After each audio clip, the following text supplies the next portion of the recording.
Hello. आज हम सभी कक्षा अष्टम के रुचिरा के तृतीय भाग अष्टम कक्षा की संस्कृत पाठ्य पुस्तक के प्रथम पाठ के विषय में अध्ययन करेंगे। प्रथम पाठ का नाम है सुभाषितानि। सुभाषित शब्द दो शब्दों के मेल से बना है, सु प्लस भाषित। तो सुभाषित शब्द सु प्लस भाषित इन दो शब्दों के मेल से संपन्न होता है। सु का अर्थ सुंदर अर्थात मधुर तथा भाषित का अर्थ वचन होता है। इस तरह है सुभाषित का अर्थ सुंदर मधुर वचन है। प्रस्तुत पाठ में सूक्ति मंजरी, नीति शतकम, मनुस्मृति, शिशुपाल वधम, पंचतंत्रम से रोचक तथा विचारपरक श्लोकों को संग्रहित लिया गया है जिससे कि हमारा ज्ञान बढ़ सके। तो आइए हम इसके फर्स्ट सुभाषित या फर्स्ट जो श्लोक है उसका अध्ययन करें। गुणाः गुणज्ञेषु गुणाः भवन्ति ते निर्गुणं प्राप्य भवन्ति दोषाः सुस्वादुतो यः प्रभवन्ति नद्यः समुद्रम आसाद्य भवन्त्य अपेया। अर्थात गुणाः यानी गुण, गुणज्ञेषु यानी गुणियों में रहने पर ही, गुणों को जानने वालों के लिए ही गुणाः भवन्ति गुण होते हैं।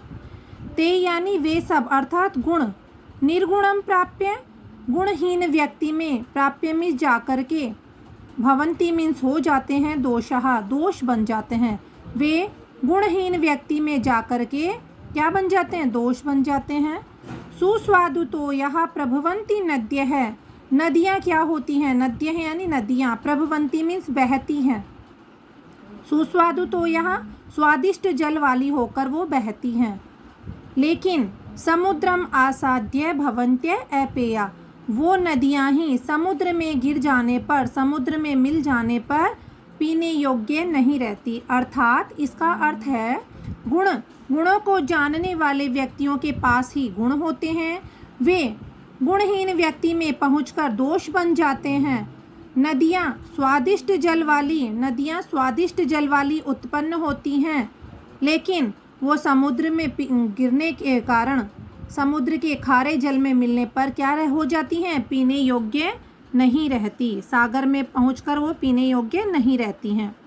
इसी का सेकंड श्लोक है, साहित्य संगीत कला विहीन साक्षात पशुपुच्छ विषाणहीन तृणम न खादन न पी जीवमान तद्भागधेयम परमं पशूनाम। अर्थात साहित्य, संगीत और कला से विहीन, कला से रहित व्यक्ति साक्षात पशु पुच्छ विषाणहीन, पुच्छ यानी पूछ, विषाण यानी सींगों से, हीन यानी रहित, साक्षात पशु के समान है। अर्थात साहित्य, संगीत और कला से विहीन मनुष्य निश्चित रूप में ही कैसा है? पूंछ और सींग से रहित पशु के समान है। कैसे? तृणम न खादन न पी जीवमान है, वो तृणम यानी घास या तिनका न खाते हुए भी, न खादन न पी नहीं खाते हुए भी, जीवमान जीवित रहता है। तद भागधेयम परमं पशूनाम, यह तो क्या है? पशुओं का परम सौभाग्य है। अर्थात अगर ऐसे बहुत सारे लोग हो जाते तो पशुओं के लिए घास नहीं रहती ना। इसलिए साहित्य, संगीत और कला से विहीन मनुष्य क्या है? पूंछ और सींगों से हीन पशु के समान है, और वो घास न खाते हुए भी जीवित रहता है। यह पशुओं का परम सौभाग्य है कि उनके लिए घास बच जाती है, नहीं तो घास के अभाव में वह पशु भूखे मर जाएं। इसका थर्ड है, लुब्धस्य नश्यति यशः पिशुनस्य मैत्री नष्ट क्रियस्य कुलम अर्थम परस्य धर्मः विद्याफलम व्यसनिनः कृपणस्य सौख्यम राज्यम प्रमथ सचिवस्य नराधिपस्य। किस व्यक्ति का क्या क्या नष्ट हो जाता है? लुब्धस्य नश्यति यशः, लुब्धस्य यानी लोभी व्यक्ति का, यश यानी कीर्ति नष्ट हो जाती है, नश्यति मीन्स नष्ट हो जाती है। पिशुनस्य मैत्री, पिशुन होता है चुगलखोर व्यक्ति, चुगलखोर व्यक्ति जो होता है उसकी मित्रता नष्ट हो जाती है। फिर नष्ट क्रियस्य कुलम अर्थम, फिर कुल, नष्ट क्रियस्य कुल तो नष्ट क्रियशील यानी जो कोई कार्य नहीं करना चाहता, निष्क्रिय रहना चाहता है, उस व्यक्ति का क्या कुल वंश नष्ट हो जाता है। अर्थपरस्य धर्म और धन पर आश्रित रहने वाले, यहाँ अर्थ निकल जाएगा यहाँ से, अर्थपरस्य धर्म, धन पर आश्रित रहने वाले का धर्म नष्ट हो जाता है। विद्या फलम व्यसनिनम, व्यसनीन यानी बुरी आदतों वाले व्यक्ति की क्या हो जाती है, विद्या का सुफल, उसका विद्या का जो अच्छा फल है वो नष्ट हो जाता है। कृपणस्य सौख्यम, कृपण यानी कंजूस व्यक्ति का क्या, सौख्यम यानी सुख नष्ट हो जाता है। राज्यम प्रमथ सचिवस्य नराधिपस्य, और प्रमादग्रस्त आलस्य युक्त सचिव जिसका होता है, आलस्य युक्त प्रमादग्रस्त सचिव या मंत्री जिसका होता है, उस नराधिपस्य यानी उस राजा का क्या हो जाता है, राज्य भी नष्ट हो जाता है। अर्थात इसका पूर्ण अर्थ है लोभी व्यक्ति का यश, चुगलखोर की मित्रता,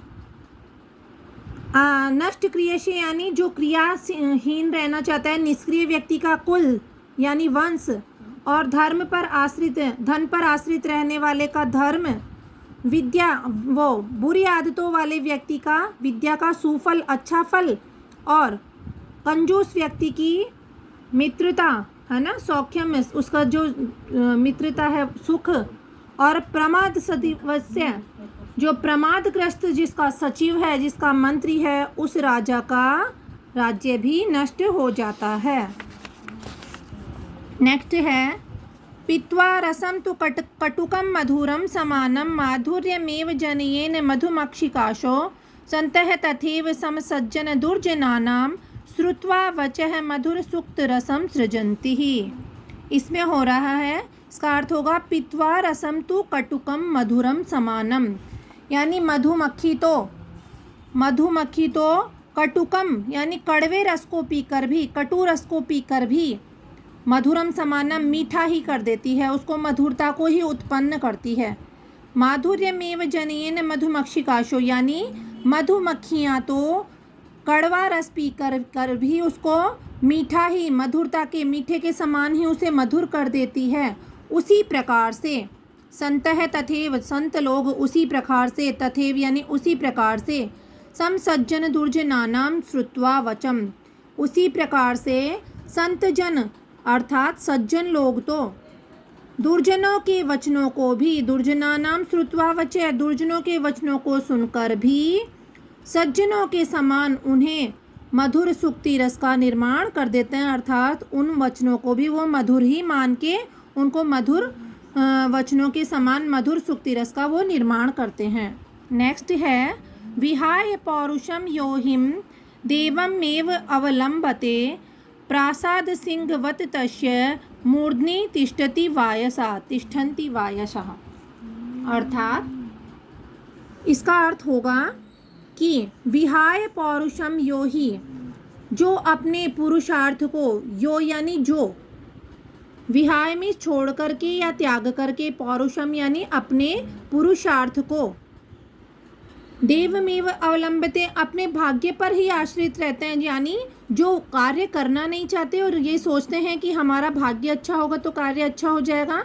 तो यो यानी जो व्यक्ति पुरुषार्थ को छोड़ करके, विहाय में छोड़ करके, देवमेव अवलंबते अपने भाग्य पर आश्रित रहते हैं, उस व्यक्ति की स्थिति कैसे हो जाती है, उस व्यक्ति की स्थिति हो जाती है प्रासाद सिंहवत तस्य मूर्धनि तिष्ठन्ति वायसा।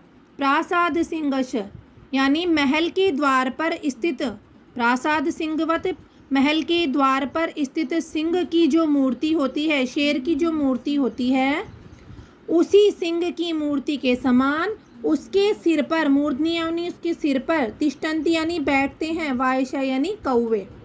अर्थात जो व्यक्ति पुरुषार्थ को, उद्यम को, परिश्रम को छोड़ करके वस्तुतः भाग्य पर ही आश्रित रहते हैं, उस व्यक्ति की स्थिति महल के द्वार पर स्थित सिंह की मूर्ति के समान उस व्यक्ति के सिर पर भी क्या बैठ जाते हैं, कौवे बैठते हैं। नेक्स्ट है पुष्प पत्र फल छाया मूल वल्कल दारुभी धन्या मही रुहा येषाम विमुखम यान्ति न अर्थिन। इसका अर्थ होगा पुष्प पत्र फलह छाया मूल वल्कल दारुभी धन्या मही रुहाम येषाम विमुखम यान्ति न अर्थिन। यानी ये वृक्ष धन्य हैं जो हमें क्या क्या प्रदान करते हैं।